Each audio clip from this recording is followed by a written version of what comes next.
Hello, hello, hello, and welcome back to another episode of Conversations with JR.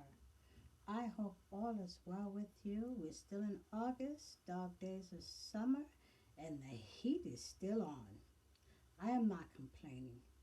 I am just sorry for the people who are experiencing flood and these, heat temperatures that's going over 100, 110, with no relief.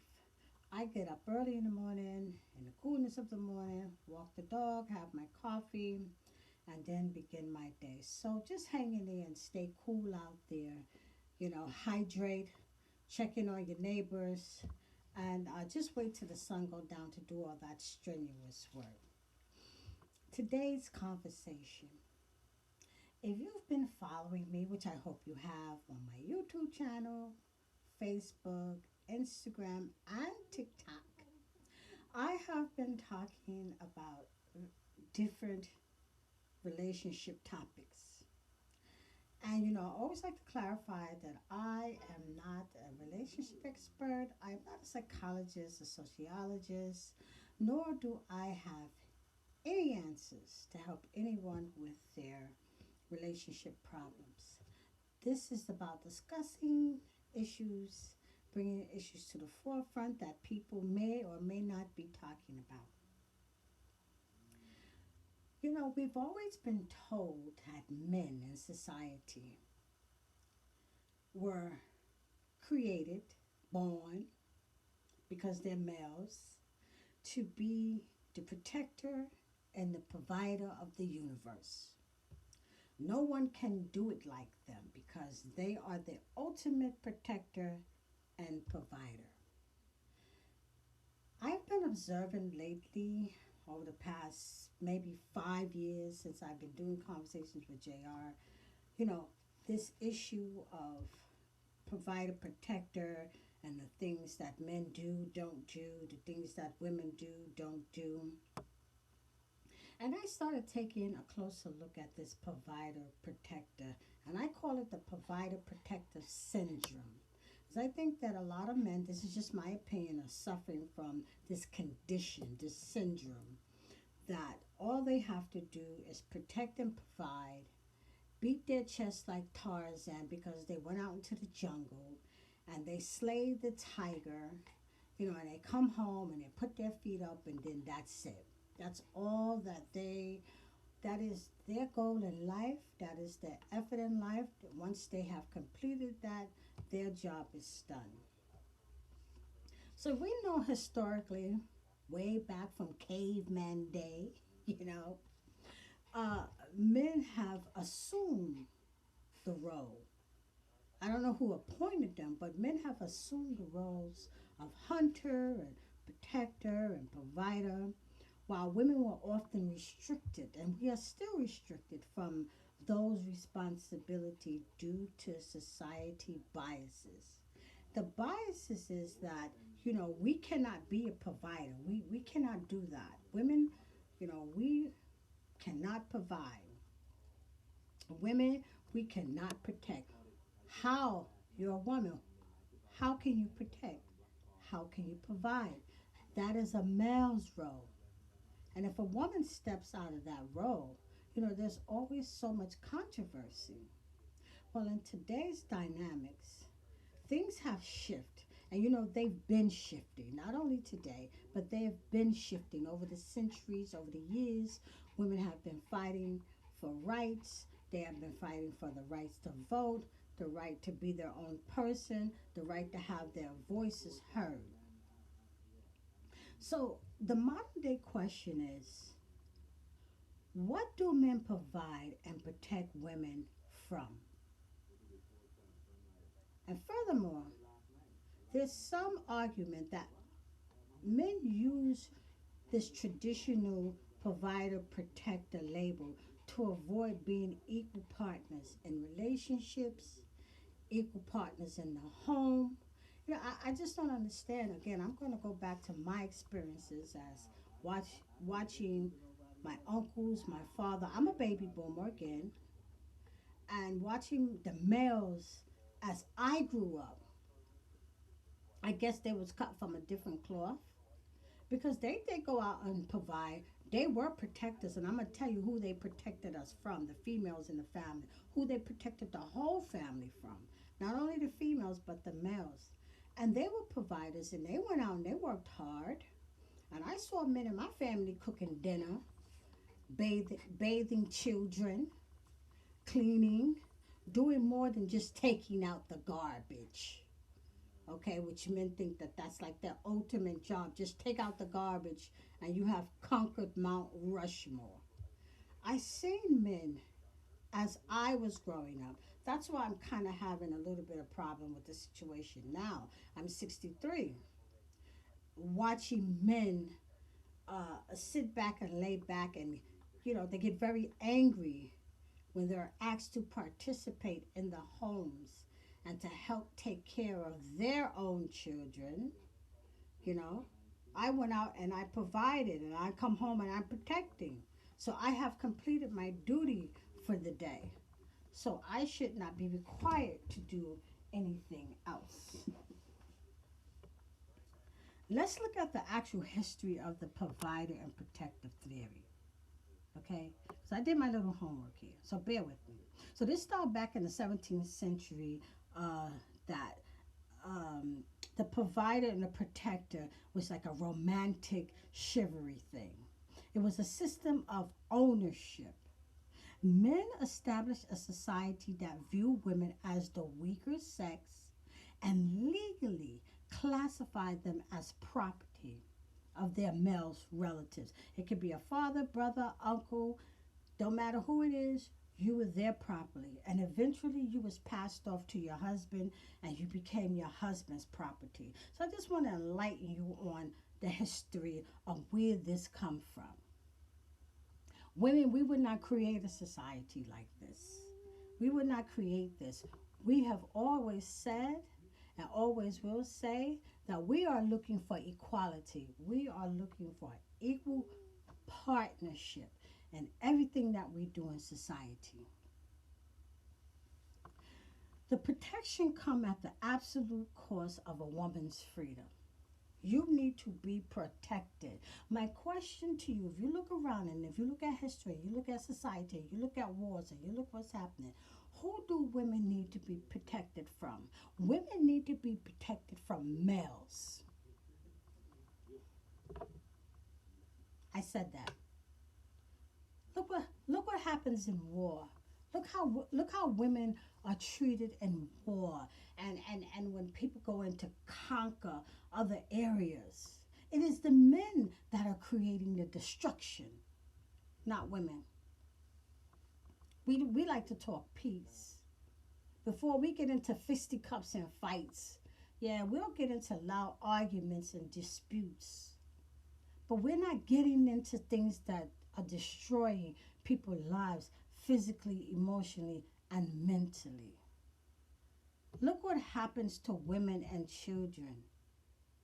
It is by the hands of men. So here's a question. What do women need to be protected from? Who do women need to be protected from? It's not the little Red Riding Hood going through the forest and the big bad wolf is going to jump out, because the big bad wolf is always the male. You don't see no female wolves jumping out. The big bad wolf and Little Red Riding Hood was a male. He thought that she was beautiful and he thought that she was delicious, and it is my authority because I'm a male and I am going to eat you up. And the idea of providing, was because women's right to work outside the home and keep their earnings was forbidden. We were forbidden. What are you doing outside the house, seen as a woman without a male? Look at the cultures around the world. Look how women are being treated. Look how women are being sold. Look how women are being traded. Who is doing it? It is the males. Women could not vote. Why? Couldn't have credit cards, bank account. You couldn't even be seen outside at a certain time of your home without a male escort. without a male escort. You could not have anything. So, why was this? Who created this? Who established this? We need to start looking into that and thinking about it. Here's the second question I'd like for you to think about while you're listening to this. When did provide and protect mean abuse, control, forced sex, neglect, and violence against women and children? Is that the definition? Because I am providing for you, you establish that as males. So therefore, I have the rights to treat you like property. I have the rights to abuse you, to control you, to confine you, to force myself on you whenever I want to, even if you say no. Violence in the home against women and children. Is that the cost that women? No, that is the cost that women have been suffering throughout centuries because of this provide and protect syndrome. It's a condition that men are taking too far. I give you, I provide for you. This is my house. This is my money. You know, I see some situation where women were in relationships, in partnerships, in marriages, in situationship with men, and they had to go to them like little children and ask them for money and what do you need it for? Didn't I just give you $40 the other day? What are you doing with the money? Tracking the money, tracking their whereabouts, tracking who they're talking to, tracking who they're bringing in the house. So much control. So a woman is supposed to be happy in that situation. Why? Because you are providing and you are protecting. Now, for centuries, men have been allowed to behave like barbarians against women because society deemed this is necessary to keep women in their place. Here we go again. We need to keep a woman in their place. Your place is home, barefoot, pregnant, seen and not heard. Your position is servitude. You serve your man, you serve your family, you serve your community, you serve your church, you serve. That's your duty.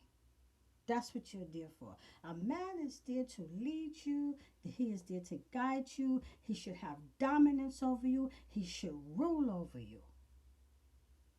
And a lot of people using that biblical Bible verse about a man ruling over a woman because Adam and Eve, and Eve drug Adam into this life of sin because she went over there and she got that apple and she bit the apple. She told Adam to come on over and taste this apple. And so therefore Eve is evil. So women, we are inherently evil and we don't know any better. So we need a man to rule over us because we need protection. We need provision. Because we cannot do it for ourselves. Women are supposed to be satisfied with being in a servitude position. There's no such thing as equal partnership. Servitude position to clean, cook, serve without complaint because of the situations that they say they put themselves in. The man says, I am providing you with food, shelter, clothing, and protection. So therefore, you have nothing to complain about. You should be happy. You should be the best woman in the world because I am bringing you, the male, I am bringing you these things. You know what? Over time, women have revealed and they continue to reveal that it is in their own homes where they need to be protected from their domestic partners. In their own home, who hide behind the protector and provider's right to dominate them by all means necessary. It is in their own home that they need to be protected from their husbands, their domestic partner situationships. Why? Why? I've always always tried to understand why. I personally understand the trauma of DV, domestic violence. I experienced it. Whoa, yes, I experienced it. And I did not even know that I was experiencing it because it was a slow progression. I thought a woman like me, a sister like me, I'm aware. I couldn't get into a trap like that, but I was slowly and walked into this domestic violence where I didn't see the isolation up front. I didn't see the control up front. I was working, but I wasn't making a lot of money. I didn't see the financial control. I didn't know that that was also abuse. You're holding back finances. You're keeping me from being able to run this household, which adds stress to my life. I worked outside the home and I was lucky. I held on to my job because I was pressured to give it up, to stay home. Mm-mm. That was my freedom. Years later, that was my freedom. That was my ticket out. I even started getting my education while I was in that situation. And it got harder for me. It got harder for me because, no, why would you want to get an education when I'm providing everything for you? But I wanted that for me. But I persevered. The harder my partner made it for me, the more I pressed on and the more I persevered. But a lot of women are not in that situation. I got out with my life. And so here's one of the consequences of the provider protective syndrome about men. If a woman wants to leave, she leaves with nothing. She leaves with the children. She leaves with nothing. I'm giving you nothing. I'm not giving you my money. I'm not dividing any property with you. I am giving you nothing. So, is that fair to women? These are men who are doing it to women and children. Because I can no longer abuse you, control you, force myself on you, neglect you, I cannot perpetrate this violence against you. You have done something to my male persona because I have been protecting and providing for you. And now you're saying that you want out? Men get very abusive at that stage. They get very angry at that stage.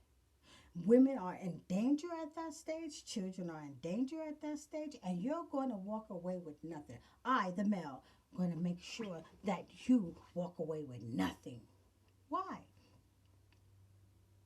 Why?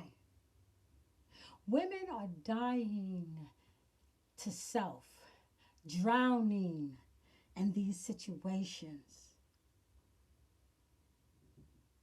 And some women cannot get out. They must stay. They had to give up education. Males won't let them work. And if they do work outside the home, they get a double whammy. So here's a double whammy. Oh, you want to work outside the house? You want to make people believe that I, the male, is unable to take care of you and this house? Okay, fine. You want to work outside the house? This is what's going to happen to you. You're going to pay 50% of these bills. You're going to give up your money. You're going to show me how much you're trying to sneak and save in your bank account. So he's going to make sure that the woman has no money. I see men putting things in wives' names, killing their credit, having them sign things saying, this is for us. They'll get a car and they'll say, this is for us. But if the woman wants to drive the car, where are you going? Why are you going? No, we won't have two cars. You want to know why you won't have two cars? Because I have to pay for both insurances. Where are you going? Why are you using so much gas? Where are you escaping to? That's another way of confinement, controlling you. But therefore you say, what I am making is for us, is for the family. There is so much going on with this provider, protector People need to drop that. They need to stop it because they keep beating this in these males across religion, across traditions, across cultures that you are the dominant species. You are man. Therefore, there's nothing and nobody above you. You are it. You are the creme de la creme. You are the Don Dada. And if anybody goes up against you, you are supposed to come out as you are, the predator. I am not only saying this, but people are not listening to women out there. They're really not listening to women out there. And here's another thing. It says that marriage benefits women. A lot of men are like, oh, I don't want to get married. She wants to get married. Marriage benefits women. Marriage covers women. Marriage protects women. Marriage is a woman's legal right. Under the law, she has protection. Listen, marriage is another social trap fed to women to brainwash them into believing that, first of all, if they're married, they're an honorable woman. If they're married, that man really, really loves you. He really, really wants you. Okay? I know that there are a lot of people who are out there married with the right intentions, and somewhere down the line the marriage goes wrong. Okay, fine. I know that there's a lot of marriages out there that are working. They're not perfect, but people are putting the effort into making them work. Why? Because these are some people who understand the balance and equal partnership. Equal partnership. You want to be treated with respect, kindness, love, faith, loyalty. What is wrong with equal partnership? Marriage benefits women how? Why? Because we get a ring? Ladies, go back to my YouTube channel and watch the podcast or the video that I put on about all about the ring. That ring is not all what you think it is. Just because it's shiny, it is not gold. You need that ring. Society has told you you need that ring for proof. That ring is a symbol of that person's love and that person's connection and that person's commitment. Maybe so, I don't know. But marriage is beneficial for women. How is marriage beneficial to women when a woman gets married and a man is just sitting down and she is drained emotionally, mentally, physically, because she has to be a servant? In the home, outside the house, she has to be the servant. She has to be the dutiful little wife. How is marriage benefiting women when women want out of marriage and men who have control over the finances and everything in the home, and she walks away with little or nothing and they're barely paying child support to support their own children? So what are you providing and protecting? There's the control again. Women have to go out here and work 2 and 3 jobs because they choose not to be in this pit of hell with this provider and protector. And they're hustling out here to take care of themselves, to take care of their children, to put a roof over their head. And the court system does them dirty. The court system does them wrong. And this man walks away, beating his chest. Here's the key shifts in modern day relationships, because that old stuff that worked in our parents' era doesn't work anymore. And I don't want to hear anything more about traditional wives. Men talk about women should go back to being traditional wives. You need to shut your mouth, because a lot of women, if you talk to a lot of women in that era, my mother era, my grandmother era, they did not have it easy. They were stuck. And they did what they had to do in order to survive. That was it. Today, women are redefining the protection, which means that the physical threat has decreased because there's so many other things that's put in place to protect a woman. Instead, we are shifting the focus. Women are shifting the focus to the emotional and financial safety. That's what needs to be protected. Women's mental health, emotional health, physical health, and their finances. Because they're not safe in their own home. Shared, shared provisions. You know, most households require two incomes. Okay, we know that. This is the days and the time that we are living in. But the thing about it is, it's supposed to be a joint effort. It's supposed to be a conversation that we sit down and we look at what we have coming in. No hidden bank accounts, nobody trying to be slick. Everybody's forthcoming because we're trying to survive and do things the right way. It should be a joint effort. That way, both parties, there's less stress. Let's figure this out. Let's see how, if you want a savings account and I have my own personal savings, that's fine. We know that we both have our personal savings. But let's come together one joint account for the sake of paying the bills in this home, to survival of this home. It's supposed to be a joint effort. Partnership expectations.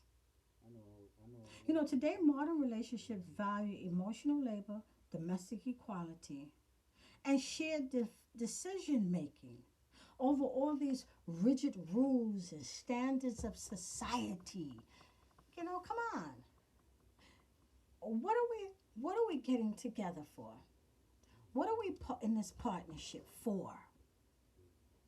What are we in this marriage for? What are we in this situationship for? If there is not going to be mutual respect, communication, understanding, balance, no competition, we're both on the same side. We're not allies. What one parent say to a child, the other parent should say. That's what went on in my household. And we wouldn't ask my mother something, she would say, "What did your father say?" And if we wouldn't ask my father, "What did your mother say?" And then sometime if my mother said yes, she would go to my father and give him a reasonable rationale for why. And then he would say, "Okay, because your mother says so, but I'm going to set the rules." Okay? And then my mother would say, "Now you heard what your father said. Now, if you go against that, don't come to me and ask me no more." They were a united front. That's the generation that I grew up in. I felt safe in my home. I felt safe in my community. All the males provided, protect. When I came up, the village that I came up with, you know, there was some domestic violence and some control issues and some other things that were going on. But let me tell you something. The males stepped to the other males and they would pull them aside. There's none of that going on right now. Everything is out of control with all this social media and all this other stuff that people are looking at and going through and going by. But I'm talking about everyday average Joe, average family, and what's going on in the household. The male protector and provider syndrome. It's getting out of hand. And the cheating. Oh my God. The cheating. And then when men are called out on it, women are expect to accept, swallow it, forgive them, and move on. Because you want to know why? It's that same double standard. Men will be men. If a woman did that, she's a slut. She's a whore. She disrespected her marriage. She disrespected her man. She disrespected her children. But if a man does it, he wears a badge of honor and he's pat on the back and say, "Well, you know, men will be men." This is Conversations with JR. I hope that this discussion today was meaningful to you. I hope that it will inspire other people to be observant. Look at what's going around in society. We need to stop this against women, against children, all this domestic violence and abuse. It's within our own culture. And don't say outside and other people. It's us. We are doing this. We are perpetrating this. Conversations with JR. You can find me on all social media platforms. Go over to my YouTube channel, subscribe, like, click that bell.